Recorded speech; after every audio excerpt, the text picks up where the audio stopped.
بسم اللہ الرحمن الرحیم ومصدقا لما بین یدی من التوراة ولأحل لکم بعد الذی حرم علیکم وجئتکم بآیات من ربکم فاتقوا اللہ وأطیعون ان اللہ ربی وربکم فاعبدوہ ھذا صراط مستقیم فلما أحس عيسى منهم الكفر قال من أنصاري إلى الله قال الحواريون نحن أنصار الله آمنا بالله واشهد بأننا مسلمون ربنا آمنا بما أنزلت واتبعنا الرسول فاكتبنا مع الشاهدين ومكروا ومكر الله والله خير الماكرين صدق الله مولانا العظيم الصلاة والسلام عليك يا سيدي يا رسول الله وعلى آلك وأصحابك يا سيدي يا حبيب الله الصلاة والسلام عليك يا سيدي يا وعلى آلك وأصحابك يا سيدي يا رسول الله ومصدقا لما بين يدي من التوراة، اور تصدیق کرتا آیا ہوں اپنے سے پہلی کتاب توریت کی، وَلِأُحِلَّ لَكُمْ بَعْدَ الَّذِي حُرِّمَ عَلَيْكُمْ، اور اس لیے کہ حلال کروں تمہارے لیے کچھ وہ چیزیں جو تم پر حرام تھیں، وَجِئْتُكُمْ بِآیَةٍ مِّن رَبِّكُمْ، میں تمہارے پاس تمہارے رب کی طرف سے نشانی لایا ہوں، فَاتَّقُوا اللَّهَ وَأَطِیعُونَ، تو اللہ سے ڈرو اور میرا حکم مانو۔ اس سے پچھلی آیات میں سیدنا عیسیٰ علیہ السلام کے چند معجزات کا تذکرہ کیا گیا، یہاں سے آپ کا ایک اور معجزہ اور آپ کے نبی ہونے کی دلیل کو ثابت کیا گیا ہے اس آیت کے اندر۔ یعنی حضرت عیسیٰ نے کہا کہ میں اپنے سے پچھلی کتاب کی تصدیق کرتا ہوں، یعنی توریت، آپ سے پہلے چونکہ حضرت موسیٰ علیہ السلام اور ان کے بعد جو ہے وہ نظام چلتا رہا سارا اس طرح، تو وہ توریت پر یہودی جو تھے وہ اس وقت عمل پیرا تھے، تو حضرت عیسیٰ نے ان سے کہا کہ میں اس توریت کی تصدیق کرتا ہوں کہ وہ سچی کتاب تھی، اللہ کی طرف سے تھی، اور میں اس لیے آیا ہوں تاکہ تمہارے لیے کچھ وہ چیزیں حلال کر دوں جو پہلے تم پر حرام کی گئی تھیں، یعنی یہودیوں پر کچھ ایسی چیزیں حرام تھیں کہ بعد میں سیدنا عیسیٰ علیہ السلام نے ان کو حلال قرار دے دیا، وہ جائز قرار دے دی گئی۔ تو اس طریقے سے آپ نے اپنی نبوت کی دلیل پیش کی، کیونکہ نبی کا کام یہی ہوتا ہے کہ وہ پچھلی کتاب کی تصدیق کرتا ہے اور اپنے سے بعد میں آنے والے ایک نبی کی بشارت دیتا ہے اگر کوئی بعد میں آنے والا ہو، اور خود جو ہے وہ ان کو نئے احکامات سکھاتا ہے۔ تو اس آیت کے اندر آپ نے یہی ارشاد فرمایا، ان اللہ ربی و ربکم فاعبدوا، بے شک میرا تمہارا سب کا رب اللہ ہی ہے تو اس کی عبادت کرو، ھذا صراط مستقیم، یہ سیدھا راستہ ہے۔ اس آیت کے اندر آپ کے رب ہونے کی نفی کی گئی ہے، کیونکہ آپ نے جب سب کو دعوت دی، اب یہاں ایک طرح سے عیسائیوں کا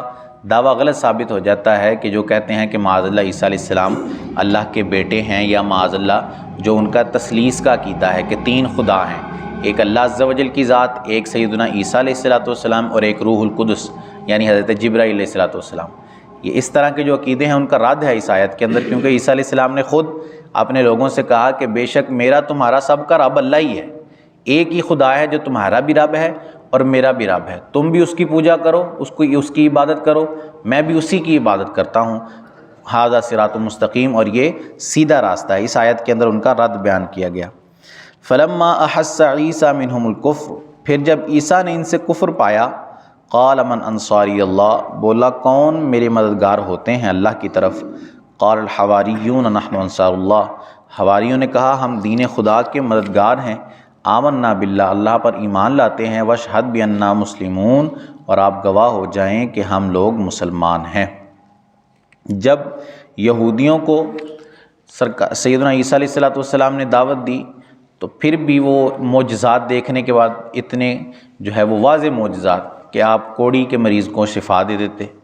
50 ہزار کا مجمع ایک دن میں آپ کے پاس لگتا اور آپ ان سب کو اللہ کے حکم سے شفا دیتے، آپ اندھوں کو آنکھیں دے دیا کرتے، اندھوں کی آنکھیں روشن کر دیا کرتے، یہ سارے معجزات آپ نے دکھائے۔ لیکن پھر بھی جو یہودی تھے وہ ماننے کو تیار نہ تھے اور معاذ اللہ آپ کے قتل کے درپے ہو گئے، آپ کو قتل کرنا چاہتے تھے، شہید کرنا چاہتے تھے۔ تو تب آپ نے اپنی قوم سے پوچھا کہ کون ہے جو اللہ کے دین کی مدد کرے؟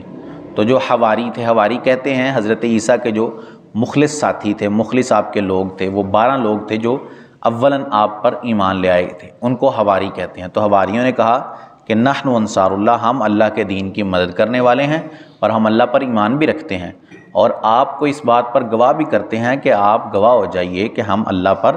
ایمان رکھتے ہیں۔ ربنا آمنا بما انزلت واتبعنا الرسول فاکتبنا مع الشاہدین، اے رب ہمارے، ہم اس پر ایمان لائے جو تو نے اتارا اور رسول کے تابع ہوئے، اس کی اتباع کی، فاکتبنا مع الشاہدین، تو ہمیں حق پر گواہی دینے والوں میں لکھ دے۔ ومکروا ومکر اللہ، اور کافروں نے مکر کیا اور اللہ نے ان کے خلاف خفیہ تدبیر فرمائی۔ واللہ خیر الماکرین، اور اللہ سب سے بہتر خفیہ تدبیر فرمانے والا ہے۔ اب یہاں اعلیٰ حضرت کا ترجمہ بھی آپ غور کر سکتے ہیں۔ یہ جو مکر کیا، مکر کہتے ہیں دھوکہ دینے کو، دغا بازی کو، فریب کو۔ اب ہمارے ہاں یہ آپ جانتے ہیں کہ یہ ایک برا لفظ ہے،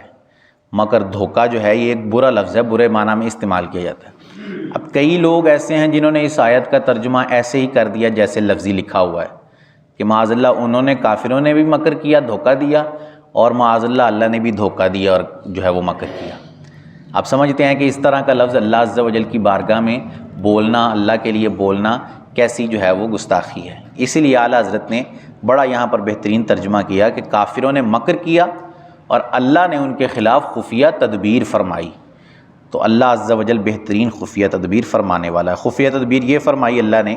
کہ وہ عیسیٰ علیہ السلام کو معاذ اللہ قتل کرنا چاہتے تھے، تو عیسیٰ علیہ السلام نے، عیسیٰ علیہ السلام کو اللہ عز و جل نے آسمانوں پر اٹھا لیا۔ اب اس میں یہ تھا کہ وہ بندہ، ایک بندہ تھا جس نے آپ کے خلاف مخبری کی تھی، یہودیوں کو بتایا تھا کہ آپ فلاں گھر کے اندر موجود ہیں تو وہاں جاؤ اور معاذ اللہ قتل کر دو انہیں۔ اب وہ بھی داخل ہوا اس مکان کے اندر، تو اللہ عز و جل نے سیدنا عیسیٰ علیہ السلام کو پہلے ہی آسمان پر اٹھا لیا، اور وہ جو مخبری کرنے والا تھا اس کی شکل حضرت عیسیٰ جیسی کر دی۔ اب وہ جو یہودی آئے حضرت عیسیٰ کو معاذ اللہ قتل کرنے، انہوں نے اسی بندے کو حضرت عیسیٰ سمجھ کر اسی بندے کو سولی پر لٹکا دیا، اور سیدنا عیسیٰ علیہ السلام کو اللہ عز و جل نے باحفاظت وہاں سے بچا لیا۔ اور یہی یہاں پر فرمایا گیا کہ اللہ نے ان کے خلاف خفیہ تدبیر فرمائی۔ اس کی وجہ سے عیسائی گمراہ بھی بہت زیادہ ہو گئے کہ وہ معاذ اللہ، کئی عیسائیوں کا عقیدہ یہی ہے کہ حضرت عیسیٰ کو سولی چڑھا دیا گیا ہے معاذ اللہ۔ حضرت عیسیٰ کو اس وقت جو یہودی آئے تھے انہوں نے سولی چڑھا دیا تھا، اب حضرت عیسیٰ زندہ نہیں ہے۔ حالانکہ ہمارا مسلمانوں کا یہی عقیدہ ہے کہ حضرت عیسیٰ کو اللہ عز و جل نے بحفاظت زندہ آسمانوں پر اٹھا لیا تھا، اور قرب قیامت انشاءاللہ حضرت عیسیٰ اس دنیا میں دوبارہ تشریف لانے والے ہیں۔ تو ان آیات میں اس بات کا تذکرہ ہے۔ پھر اس کے آگے بھی حضرت عیسیٰ کا ہی تذکرہ چل رہا ہے، وہ انشاءاللہ ہم کل سنیں گے۔ اللہ عز و جل سے دعا ہے کہ اللہ عز و جل ہمیں قرآن کی صحیح فہم عطا فرمائے، آمین بجاہ خاتم النبیین صلی اللہ علیہ وسلم۔ الصلاۃ والسلام علیکہ یا سیدی یا رسول اللہ وعلی آلک واصحابک یا سیدی یا حبیب اللہ، الصلاۃ والسلام علیکہ یا سیدی یا نبی اللہ وعلی آلک واصحابک یا سیدی یا نور اللہ۔ اللہم صلی علی سیدنا و مولانا محمد معدن الجود والکرم وعلی آلہ واصحابہ وبارک وسلم۔ مالک کریم عز و جل نماز فجر ادا کرنا اپنی بارگاہ میں قبول فرما، درس کرنا سننا اپنی بارگاہ میں قبول فرما، غلطیاں کوتاہیاں اپنے فضل و کرم سے معاف فرما، ہم سب کی، ہمارے ماں باپ کی اور رسول اللہ صلی اللہ علیہ وسلم کی ساری امت کی بخشش فرما، ہم سب کو خلوص و استقامت سے 5 وقت بعد جماعت نماز ادا کرنے کی توفیق عطا فرما، ہم سب پر، ہمارے گھر والوں پر اپنی رحمت کی نظر فرما۔ سبحان ربک رب العزت عما یصفون وسلام علی المرسلین والحمد للہ رب العالمین، وصلی اللہ تعالی علی حبیبہ سیدنا و مولانا محمد وعلی آلہ واصحابہ اجمعین برحمتک یا ارحم الراحمین۔